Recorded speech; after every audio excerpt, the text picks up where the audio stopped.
미자립교회와 다음 세대 사역으로 부흥을 거듭하고 있는 상계교회를 소개합니다. 한국기독교교회협의회가 미국에서 평화조약 체결을 위한 국제 캠페인을 진행합니다.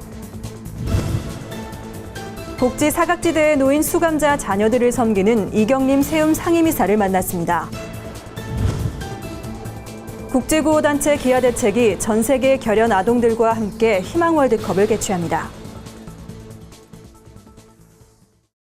안녕하십니까. 구티비 뉴스입니다. 분열과 분쟁으로 무너질 위기에서 극적으로 회복해 부흥을 거듭하는 교회가 있습니다. 서울 노원구에 위치한 상계교회가 그 주인공인데요. 미자립교회와 다음 세대를 위한 사역에 주력하며 온 성도가 교회 리메이크 운동을 펼치고 있다고 합니다. 정원희 기자의 보도입니다. 상계교회는 리메이크 교회 부흥 세미나란 이름으로 10년 넘게 미자립교회 목회자들을 초청해 섬기고 있습니다. 미자립교회가 자립의 길을 갈 수 있도록 실질적인 도움을 제공하고 있는데 지금까지 8,000명이 넘는 목회자가 다녀갔습니다. 교회는 또한 다음 세대를 위해 매년 여름 3,000여 명의 청소년들이 참석하는 청소년 기름 부음 캠프를 진행하고 있으며 전국의 중고등학교의 기도 모임을 만드는 사역에도 적극적으로 나서고 있습니다. 그러나 상계교회가 처음부터 이렇게 활발한 사역을 펼치는 교회는 아니었습니다. 담임 목사 청빙 과정에서 벌어진 교회 안의 갈등은 젊은이들을 떠나게 만들었고 중직들은 오랜 다툼으로 지쳐 예민해졌습니다. 이런 상황 속에서 지난 2004년 부임한 서기련 목사는 기존의 전통적인 방식을 고수하고 있던 교회의 겉과 속을 하나둘씩 고쳐나가면서 이른바 교회 리메이크 작업에 돌입했습니다. 지금까지 한국교회가 이만큼 해왔는 데는 장점이 있다. 리메이크란 뼈대를 살리듯 교회 장점 살리고 새 옷을 입히는 거다. 저는 그렇게 생각하거든요. 접근하는 방법은 새롭게 좀 찾아보자. 그런 차원에서 저희 교회를 리메이크 했는데 서 목사는 설교와 기도, 전도, 제자 양육 등 교회 전반의 모든 부분에 있어서 리메이크를 거듭했고 이는 지쳐 쓰러져 있던 교회에 활력을 불어넣는 계기가 됐습니다.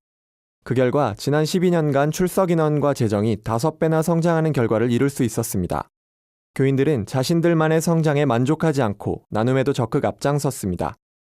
이렇게 시작한 것이 바로 미자립교회와 다음 세대를 향한 사역 확장이었습니다. 부흥했을 때는 그걸 반드시 풀어내야 된다. 모이는 교회에서 흩어지는 교회까지 가져야 된다. 그러니까 두 기둥입니다. 미자립교회를 자립해서 한국교회 팀파워 키우고 다음 세대를 세워서 한국의 미래 100년을 준비하는 이 두 기둥으로 하나님이 우리 교회에 주신 부흥을 지금 이렇게 풀어내고 있습니다. 많은 이들이 한국교회의 현실을 우려하고 다음 세대에 대한 어두운 전망을 내놓고 있지만 한국교회와 다음 세대의 부흥은 여전히 유효하고 다시 시작될 수 있다고 외치는 서기련 목사.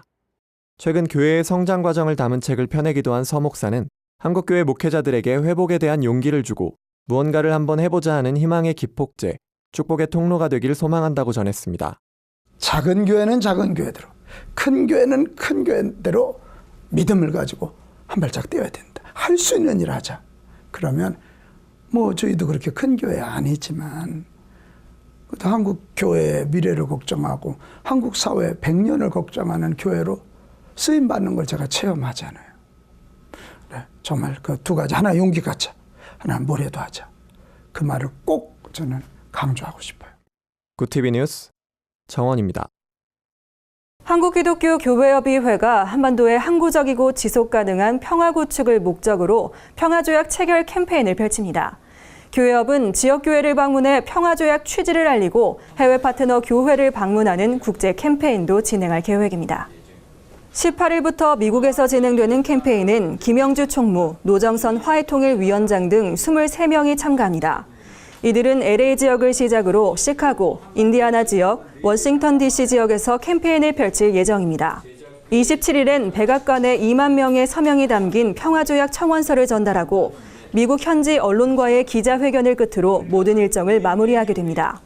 노정성 위원장은 사드 배치를 한다고 해서 한반도에 평화가 찾아오지 않는다며 하루빨리 정전협정에서 평화조약을 체결하는 것이 훨씬 중요하다고 강조했습니다. 오늘의 사회 이슈를 홍혜연 기자가 종합해드립니다. 오늘의 이슈 포커스 홍의원입니다. 터키 정부가 쿠데타를 일으킨 군부를 빠르게 진압하며 3,000명 가까운 쿠데타 세력을 체포했습니다. 또 쿠데타에 동조한 혐의로 법조인 2,700여 명을 해임했습니다. 레제프 타이프 에르도안 터키 대통령은 쿠데타 세력은 혹독한 대가를 치를 것이라고 경고했습니다. 특히 터키 내부에서 사형제 부활까지 거론되는 상황이어서 대대적인 숙청 작업이 예상됩니다. 이에 국제사회는 쿠데타 후 폭풍으로 이어질 유혈 사태를 우려하며 터키의 법치를 촉구하고 나섰습니다. 정부의 사드 배치 결정에 대해 지난 주말 서울 도심에서는 시민사회단체들의 찬반 집회가 이어졌습니다. 사드 한반도 배치 반대 전국 대책회의는 사드는 우리나라의 안보를 지키기는커녕 오히려 위협이 된다며 헌법에 따라 국회 비준 동의 절차를 거치도록 국민 여론이 힘을 모아야 한다고 말했습니다. 같은 날 보수청년단체 자유청년연합은 국가안보 차원에서 사드 배치 결정을 전폭 지지한다며 야당은 국민을 선동하는 발언을 중단하고 사안의 본질에 집중하라고 촉구했습니다. 한편 경찰은 이날 집회 장소에 500명의 병력을 배치했지만 별다른 마찰은 일어나지 않았습니다. 북한이 핵실험장에서 다수의 트럭과 인력을 동원해 모종의 활동을 벌이는 것으로 알려졌습니다. 이에 대해 정보당국은 이번 활동이 사드 배치 결정과 연관이 있는지를 면밀히 분석 중인 것으로 전해졌습니다. 미국 군사전문가 조지프 버뮤데스 연구원은 사진만으로는 정확한 여부를 알 수 없지만 북한 정권의 지시가 내려졌을 때 즉시 핵실험을 할 준비가 돼 있는 것은 분명하다고 말했습니다. 국민의당이 여성의 출산 휴가를 현행 90일에서 120일로 늘리고 남성의 유급 출산 휴가도 현행 3일에서 30일로 확대하는 방안을 추진키로 했습니다. 김성식 정책위 의장은 부모가 함께 아이를 돌보며 일할 수 있는 사회로 바뀌어야 한다며 이 같은 방안을 내놨습니다.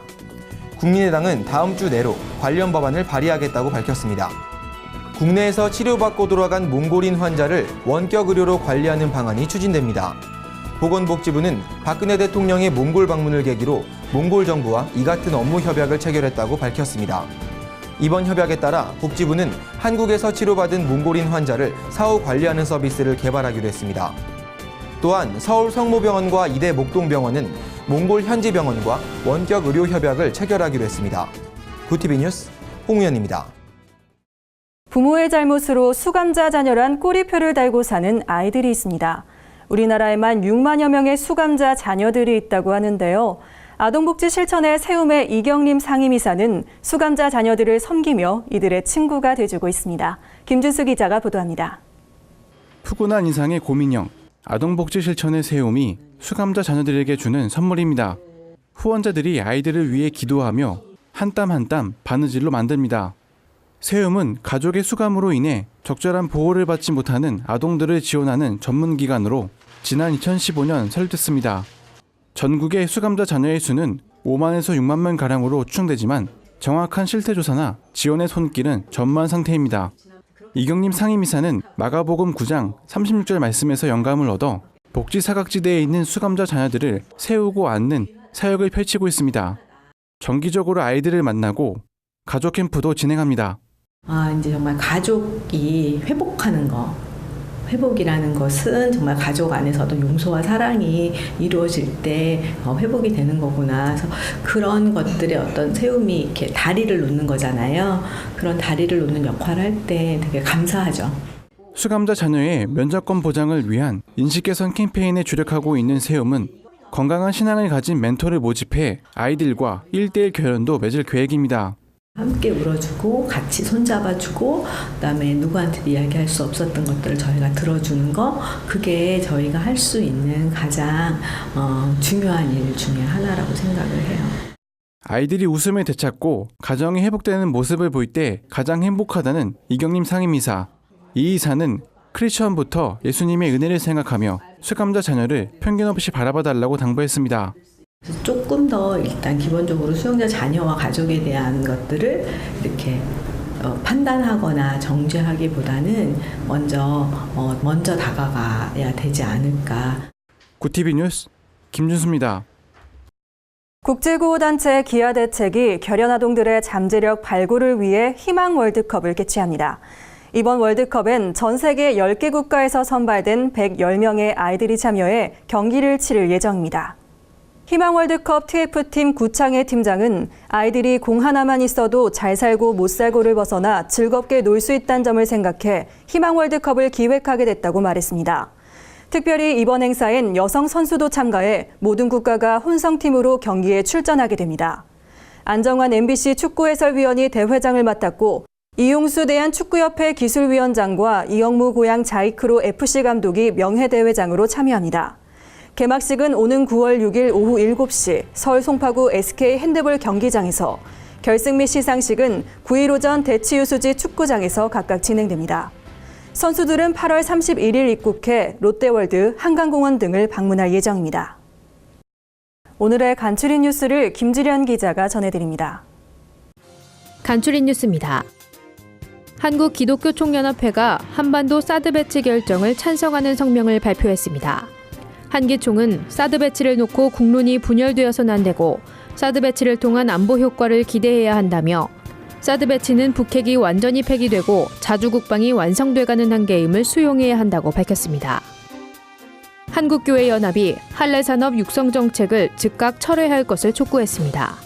한교연은 할례산업 육성 정책은 이슬람 근본주의자들의 포교와 전 세계 테러리스트 지하들을 지원하는 반평화 국가 정책이라고 말했습니다. 이어 정부가 할랄 산업을 지원하면 국내 기업들은 할랄 인증을 받기 위해 이슬람 율법에 따를 수밖에 없다며, 결국 거대한 이슬람 자본에 종속되고 말 것이라고 우려를 표했습니다. 교계단체들이 부정청탁 및 금품 등 수수 금지에 관한 법률, 이른바 김영란법 시행령안에 적극 지지 의사를 밝혔습니다. 교회개혁실천연대와 기독교윤리실천운동 등 21개 기독단체들은 김영란법의 시행으로 부정청탁과 금품 수수 관행이 근절되면 사회 전반이 투명해지고 산업 경쟁력이 올라가게 될 것이라며, 성경에도 부합하는 김영란법이 시행될 수 있도록 최선을 다할 것이라고 말했습니다. 영산조용기 자선재단이 후원하는 장애인 무료 캠프가 강원도 광진리 해수욕장에서 열립니다. 장애인 무료 해변 캠프는 경제적 어려움과 장애인 편의시설 미비 등의 이유로 여름 휴가를 포기하는 중증장애인 가족들을 돕기 위해 마련됐습니다. 이번 캠프에는 휠체어 전용 이동로와 장애인 화장실, 숙박용 텐트 등이 제공되며, 캠프는 오는 8월 15일까지 진행될 예정입니다. 구티비 뉴스 김주련입니다. 이상으로 뉴스를 마칩니다. 구티비 뉴스는 인터넷 신문 뉴스미션을 통해서도 보실 수 있습니다. 시청해주신 여러분 고맙습니다.